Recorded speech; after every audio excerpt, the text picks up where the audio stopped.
Hi, these are reflections from Scripture with Ernie Coop. And today's passage is found in Matthew chapter 6, verses 19 to 21. Do not store up for yourselves treasure on earth where moth and vermin destroy and where thieves break in and steal. But store up for yourselves treasure in heaven where moths and vermin do not destroy and where thieves do not break in and steal. For where your treasure is, there your heart will be also. In today's text, Matthew shares an idea in three parts. The first part, he says what we should not do. The second part, he says what we should do. And then finally, the reason that explains that difference. The treasure referred to here is what one values above all else. The first part of our passage emphasizes the insecurity and corruptibility of earthly treasure. The Pharisees had the problem of jealousy and gluttony because their spiritual eyes were sick. The error of the Pharisees was to place an excessive emphasis on material well-being as being the evidence of God's favor. The text begins with a present imperative, a command: don't have the habit of accumulating earthly treasure. Detachment from earthly treasures is a prominent theme in Matthew's Gospel. The treasure one deposits in heaven will never be lost. It is totally secure.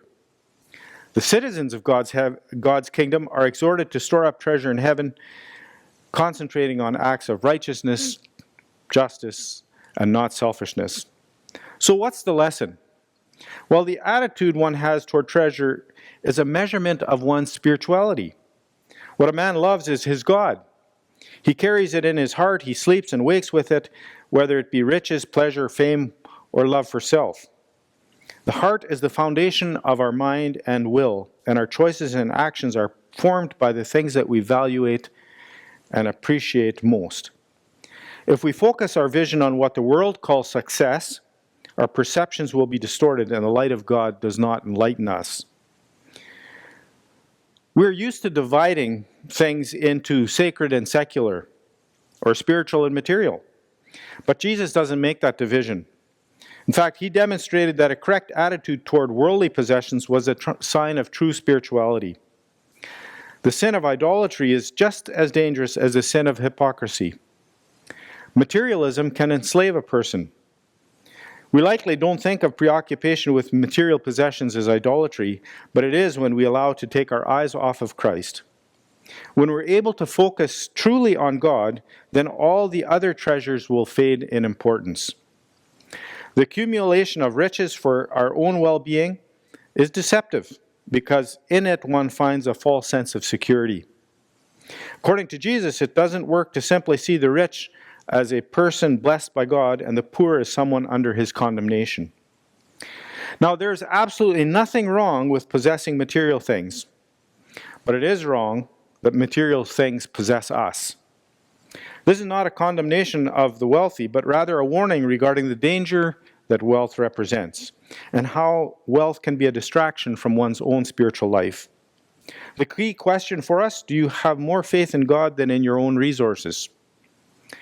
The key for all of us is not to have any other God, be it money, success, or self, in place of Christ, our master and provider.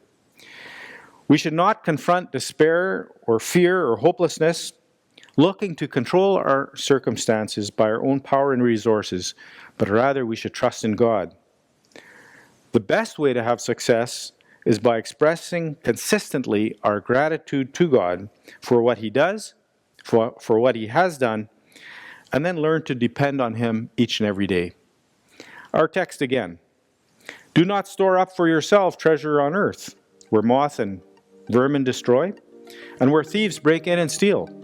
But store up for yourselves treasure in heaven, where moths and vermin do not destroy, and where thieves do not break in and steal. For where your treasure is, there your heart will be also.